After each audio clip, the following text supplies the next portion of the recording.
এই যে দেখো তোমাদের জন্য কি নিয়ে এসেছি, খাও।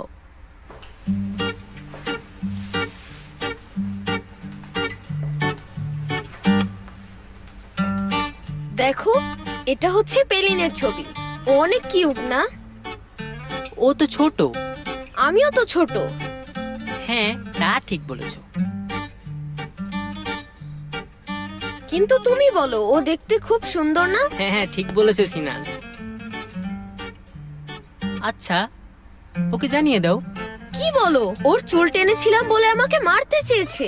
ওকে এটা বললে পুরো মেরেই ফেলবে।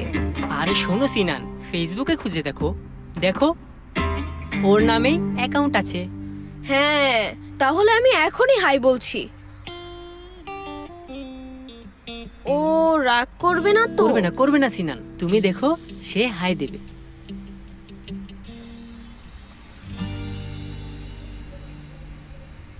তোমার কি মনে আছে আগেরবার যখন আমার বাবার কথা উঠেছিল তখন আমি রেগে গিয়েছিলাম? হ্যাঁ, সেই কারণেই।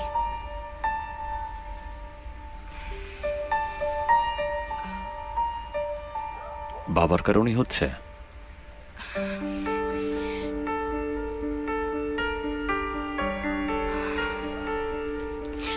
দেখো, আমি কিছু কথা তোমাকে বলিনি মুস্তফা, আর বুঝতেও পারছি না ঠিক কিভাবে বলবো। যেমন? কিছু কথা আমি গোপন করেছি। তো কি? সবারই তো গোপন কথা থাকে।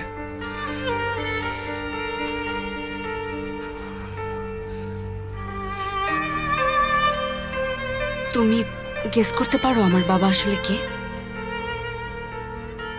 কে? বাহরি উম্মান। ইস্তাম্বুলের সবচেয়ে বড় একজন মাফিয়া। চেনো তুমি?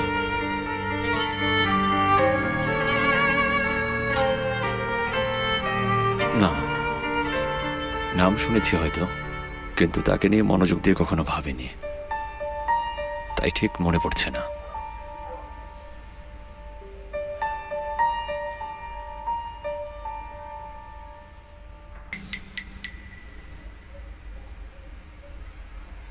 তোমাকে জানাতে খুব ভয় হচ্ছিল। আমার জীবনটা আসলে একটা মিথ্যার প্রাসাদে তৈরি, আর এটা আমি নিতে পারছি না। ছোটবেলা থেকে সবাই মিথ্যা বলেছে, মিথ্যা শুনেই বড় হয়েছি, আর আমিও তোমার কাছ থেকে সত্যিটা গোপন করেছি। সরি। তোমাকে সরি বলতে হবে না, তবে সত্যি বলতে আমি অবাক হয়েছি। ভাবা কঠিন।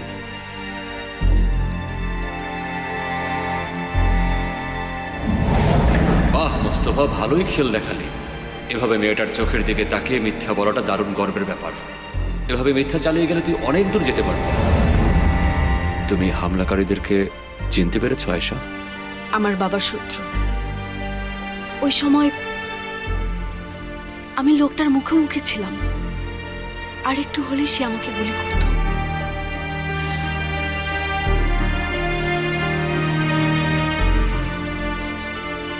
তুমি কি বলছো তা বুঝতে পারছো? কি বলছো? আমি সত্যি কথাই বলছি। এমন ভাব ধরছো যেন কিছু জানোই না। দারুণ। এত বড় একটা নাটক করতে তোমার লজ্জা লাগছে না? নির্লজ্জ হওয়ারও তো একটা সীমা থাকে। এবার তাহলে আর কি কি করবে? তুমি এখন কি করতে চাইছো? পালাতে। আর কোনো উপায় দেখছি না। আমি লন্ডনে চলে যাব। এখন ফ্যামিলির আর কারো কথা ভাবতে চাই না।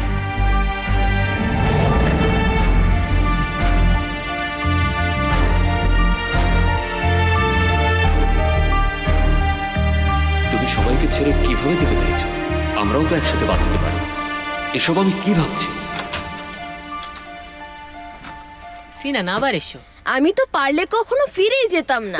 আন্টি, আমের জুসটা খুব মজা ছিল, থ্যাংক ইউ। তাহলে আবার এসো, আমি তোমাকে আরো অনেক জুস বানিয়ে খাওয়াবো। আচ্ছা।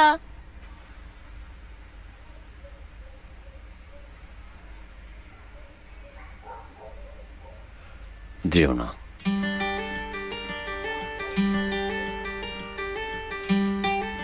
আমার কথাটা তুমি রাখো। শোনো মুস্তফা, তোমার কথাটা রাখতে পারবো না। ইচ্ছা থাকা সত্ত্বেও এভাবে হাজারো প্রেমিকের মন ভেঙে যায়। দেখো, আমি সত্যি পারবো না, আমাকে যেতেই হবে। বাবার কাছ থেকে দূরে সরে যেতে হবে। এখানে আমি বাঁচতে পারবো না, শ্বাসও নিতে পারবো না, ভালোবাসতে পারবো না, হাত ধরতে পারবো না। আমার সাথে কেউ জড়ালে শুধুই কষ্ট পাবে, সারাক্ষণ চারিদিকে মৃত্যু। আমাকে দেখে অনেক স্ট্রং মনে হয় না, কিন্তু আসলে আমি সেটা না। আর আমি এত কঠিন হতেও চাই না, আমি সহজ একটা জীবন চাই, সুখী হতে চাই। এখানে সেটা কিভাবে সম্ভব বলো? আমি সারাটা জীবন শুধু নিজের সাথে মিথ্যাই বলে গেছি, আর ভান করে যেতে পারছি না।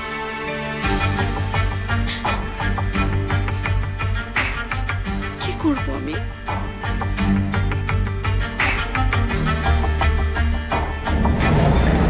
চুপ করে থাকাটাই ভালো। অনেক সময় নীরবতা অনেক কথার চেয়ে অর্থপূর্ণ হয়।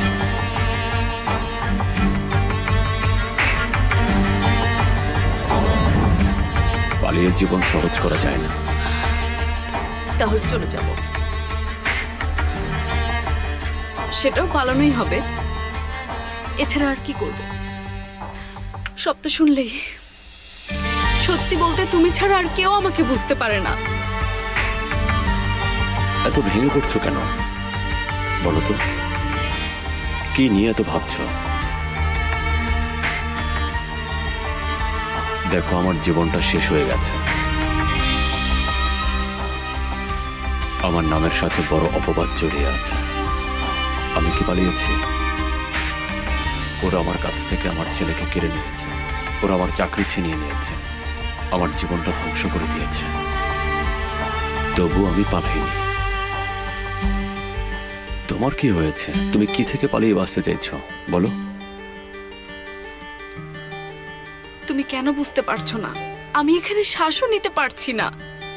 আমাকে এই দেশ ছাড়তেই হবে। শুধু লন্ডন কেন, তুমি যদি উগান্ডাতেও চলে যাও তোমার সেখানেও একই রকম লাগবে। তুমি সেখানে গিয়েও এই একই কথাগুলো ভাববে আর একই কষ্ট পেতে থাকবে। তুমি কিভাবে জানো? কারণ তোমাকে চিনি। তুমি কি নিশ্চিত তোমার ভাইয়ের মৃত্যু দেখার কষ্টটা তোমার পিছু পিছু লন্ডনে যাবে না? ভাইয়ের কথা আমাকে মনে করিও না প্লিজ। দেখো, আমি জীবন থেকে একটা ব্যাপারে শিখেছি, জানো সেটা কি? তুমি জীবনে যে জিনিস থেকে পালাতে চাও, যত দূরেই পালাতে চাও না কেন, দিন শেষে সেটা ঘুরে ফিরে তোমার কাছেই চলে আসবে।